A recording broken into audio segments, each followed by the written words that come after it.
ನಮಸ್ಕಾರ ಸ್ನೇಹಿತರೆ, ಈ ವಿಡಿಯೋದಲ್ಲಿ ಏಕಾದಶಿಗೆ ಸಂಬಂಧಿಸಿದ ಮಹತ್ವದ ಮಾಹಿತಿಯನ್ನು ಹೇಳಲಿದ್ದೇನೆ.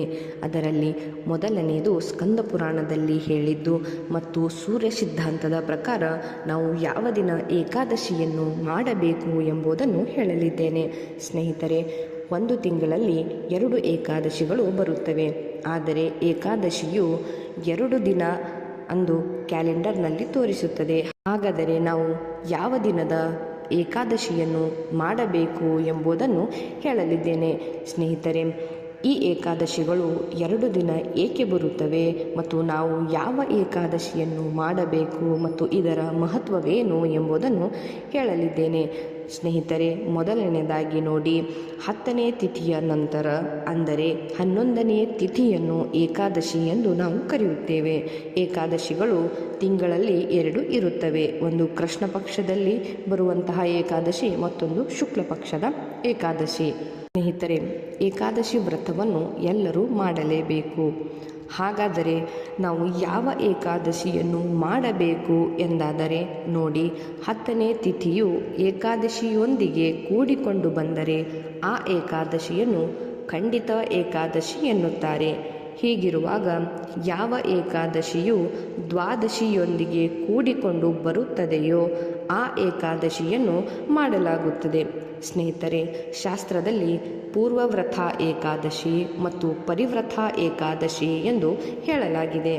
ನೋಡಿ, ಯಾವ ಏಕಾದಶಿಯು ಪೂರ್ವದಲ್ಲಿ ಅಂದರೆ 10ನೇ ತಿಥಿಯೊಂದಿಗೆ ಬಂದರೆ ಅದನ್ನು ಪೂರ್ವವ್ರತ ಏಕಾದಶಿ ಎಂದು ಕರೆಯುತ್ತಾರೆ. ಅದೇ ರೀತಿಯಾಗಿ ಪರಿವ್ರತ ಏಕಾದಶಿ ಎಂದರೆ ನೋಡಿ, ಏಕಾದಶಿಯು ದ್ವಾದಶಿಯೊಂದಿಗೆ ಕೂಡಿಕೊಂಡು ಬರುತ್ತದೆ. ಇದನ್ನು ಪರಿವ್ರತ ಏಕಾದಶಿ ಎಂದು ಕರೆಯುತ್ತಾರೆ. ಸ್ನೇಹಿತರೆ, ನಾವು ಈ ಪರಿವ್ರತ ಏಕಾದಶಿಯನ್ನು ಮಾಡಬೇಕು. ಇದನ್ನೇ ನೋಡಿ, ಸೂರ್ಯ ಸಿದ್ಧಾಂತದ ಪ್ರಕಾರ ಹೇಳುವುದಾದರೆ ಸ್ನೇಹಿತರೆ, 10ನೇ ತಿಥಿಯು ಸೂರ್ಯ ಉದಯದ ನಂತರವೂ ನಡೆಯುತ್ತಿರುತ್ತದೆ ಮತ್ತು ಏಕಾದಶಿಯು ಸೂರ್ಯ ಉದಯದ ನಂತರ ಪ್ರಾರಂಭವಾಗುತ್ತದೆ. ಇದು ಹೀಗೆ ನಡೆಯುತ್ತಾ ದ್ವಾದಶಿಯ ದಿನ ಸೂರ್ಯೋದಯಕ್ಕೆ ಮೊದಲೇ ನಡೆಯುತ್ತಿರುತ್ತದೆ. ಅದನ್ನು ನಾವು ಪರಿವ್ರತ ಏಕಾದಶಿ ಎಂದು ಕರೆಯುತ್ತೇವೆ. ಇದನ್ನು ನಾವು ಮಾಡಬಹುದು. ಆದರೆ ಪೂರ್ವವ್ರತ ಏಕಾದಶಿಯನ್ನು ನಾವು ಮಾಡಬಾರದು. ಅದು ಬರುತ್ತದೆ 10ನೇ ತಿಥಿಯ ದಿನ ಪ್ರಾರಂಭವಾಗಿ ಅದು 11ನೇ ತಿಥಿಗೆ ಮುಕ್ತಾಯಗೊಳ್ಳುತ್ತದೆ. ಹೀಗಾಗಿ ನಾವು ಪರಿವ್ರತ ಏಕಾದಶಿಯನ್ನು ಮಾಡಬೇಕು ಎಂದು ಹೇಳಲಾಗಿದೆ. ಸ್ನೇಹಿತರೆ, ಹೀಗಿರುವಾಗ ಸೂರ್ಯ ಸಿದ್ಧಾಂತದ ಪ್ರಕಾರ ನೋಡಿ, ನಾವು 10ನೇ ತಿಥಿ ಮತ್ತು 11ನೇ ತಿಥಿ ಕೂಡಿಕೊಳ್ಳುವ ಏಕಾದಶಿ ವ್ರತವನ್ನು ಮಾಡಬಾರದು. ಸ್ನೇಹಿತರೆ, ನಾವು 11ನೇ ತಿಥಿಯಿಂದ ಏಕಾದಶಿ ಬಂದು 12ನೇ ತಿಥಿಗೆ ಮುಕ್ತಾಯಗೊಳ್ಳುತ್ತಿದ್ದರೆ ಅದನ್ನು ಮಾಡಬಹುದು ಎಂದು ಸೂರ್ಯ ಸಿದ್ಧಾಂತದಲ್ಲಿ ಹೇಳಲಾಗಿದೆ. ಸ್ನೇಹಿತರೆ, ಏಕೆ ನಾವು ಕ್ಯಾಲೆಂಡರ್ನಲ್ಲಿ ನೀಡಲಾದ ಮಾಹಿತಿಯ ಪ್ರಕಾರ ಏಕಾದಶಿಯನ್ನು ಮಾಡಬಾರದು ಅಂದರೆ ನೋಡಿ, ನಾವು ಒಂದು ವೇಳೆ ಪೂರ್ವವ್ರತ ಏಕಾದಶಿಯನ್ನು ಮಾಡಿದರೆ ಏನಾಗುತ್ತದೆ ಅಂದರೆ ಇದನ್ನು ಸ್ಕಂದ ಪುರಾಣದಲ್ಲಿ ಕೂಡ ಒಂದು ಸಣ್ಣ ಶ್ಲೋಕದ ಮೂಲಕ ಹೇಳಲಾಗಿದೆ. ಸ್ನೇಹಿತರೆ, ಶ್ಲೋಕ ಹೀಗೆ ಬರುತ್ತದೆ ನೋಡಿ, ಏಕಾದಶಿಯು 10ನೇ ತಿಥಿಯಲ್ಲಿ ಬಂದರೆ ನಾವು ಅದನ್ನು ಮಾಡಿದರೆ ನಮ್ಮಲ್ಲಿ ಅಸುರ ಪ್ರವೃತ್ತಿ ಉಂಟಾಗುತ್ತದೆ. ಹೀಗಿರುವಾಗ ಸ್ನೇಹಿತರೆ, ನಾವು ಈ ಏಕಾದಶಿಯನ್ನು ಮಾಡಬಾರದು. ಏಕಾದಶಿಯನ್ನು ಮಾಡುವ ಮೊದಲು ಸೂರ್ಯ ಉದಯವನ್ನು ನೋಡಿಕೊಂಡು ಮತ್ತು ವೈಷ್ಣವ ಕ್ಯಾಲೆಂಡರನ್ನು ನೋಡಿಕೊಂಡು ಏಕಾದಶಿ ವ್ರತವನ್ನು ಮಾಡಬೇಕು. ಸ್ನೇಹಿತರೆ, ಏಕಾದಶಿಯನ್ನು ಮಾಡುವುದರಿಂದ ಎಷ್ಟೆಲ್ಲ ಪ್ರಯೋಜನಗಳು ಇವೆ ಎನ್ನುವುದು ನಮಗೆಲ್ಲರಿಗೂ ಗೊತ್ತು. ಹೀಗಿರುವಾಗ ಏಕಾದಶಿ ವ್ರತವನ್ನು ತಪ್ಪಾದ ರೀತಿಯಲ್ಲಿ ಮಾಡಿದರೆ ನಮಗೆ ಯಾವ ಫಲವೂ ಸಿಗುವುದಿಲ್ಲ.